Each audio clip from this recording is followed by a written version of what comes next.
I've got the new Adidas Predator boots out here with me today, and my mission is to find out whether these are the best Predators ever. After 30 years of the Predator, it's fair to say that the franchise has been through a lot of changes. So to help me make some comparisons, I've brought the previous version of the Predator out with me here today.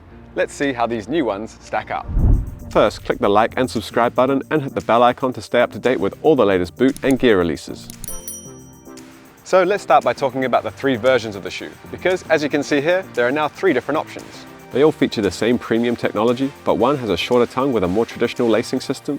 The second option has no laces and instead uses Primeknit to lock your foot in place. And finally, you have the model for the nostalgic Pred heads out there. This one has all the same technology as the lace version, but also features the famous fold-over tongue and elastic tongue strap inspired by the 2002 Predator Mania.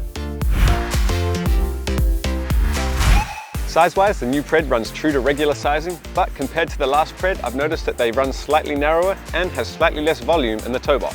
All three models also feature a much lower cut ankle collar, making for a less restricted feeling around the ankle and helping to reduce the weight of the boot. The new Hybrid Touch 2.0 upper is another big reason why this Pred is so much more comfortable than the last one. It's thin, soft, and slightly stretchy, and gives a really nice form-hugging fit from the first wear. There are also some nice foam heel pods that help to prevent any slipping or friction in that area and adds to that snug, locked-in feeling that the rest of the boot gives you.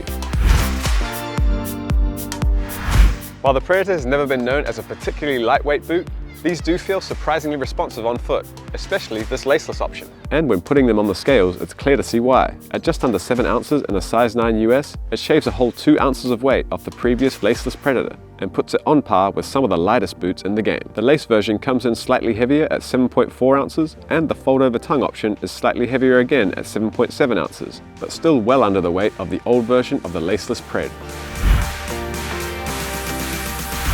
Because of the impressive material updates and the more streamlined shape, this new Predator does feel a lot more responsive.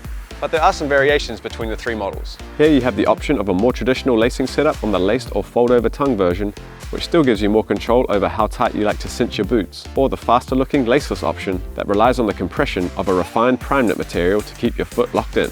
If you have a wider foot like me, the laceless knit option should work well, but if you have a narrower foot shape, I think the two laceless versions might be more suitable. The fold-over tongue option offers even more lacing options depending on how you prefer to wear the tongue. If you choose to go full David Beckham mode, you're clearly going to look awesome, but you'll also be left with a kind of exposed section near the ankle, which will make for a slightly less stable, locked-in fit. For me, the suppleness of the upper is one of the biggest improvements from the older version.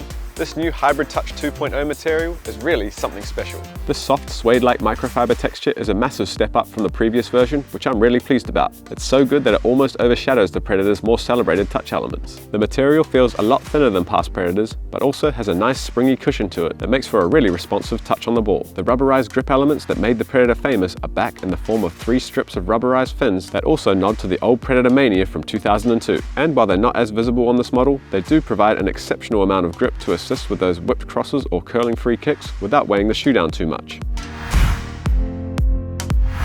Opting for a one-piece outsole with an external heel counter this time, this new outsole is another great update that complements the lockdown of the rest of the boot. Replacing the old 2-part outsole with a fresh design that looks like it takes its cues from the Copa boot from a few seasons ago, it's another win for the new Predator model here. Doing away with the weighted 4-foot diamond from the previous model, this version seems a little bit more built for speed and agility, which I think is something that every player can get behind.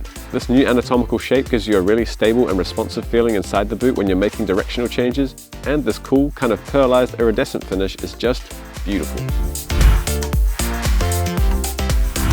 So is this the best Predator boot ever? I mean, it is very, very good.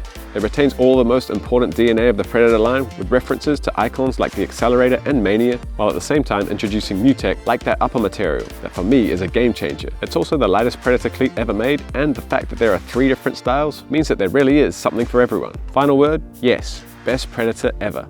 Do you agree? Let me know your thoughts in the comment section, along with any questions you might have about the new boots. Like and subscribe to the channel if you enjoyed the review, and if you want to shop a pair of the new Predators, you can check them out now at SOCCER.COM. I'm Sam, and I'll see you in the next video.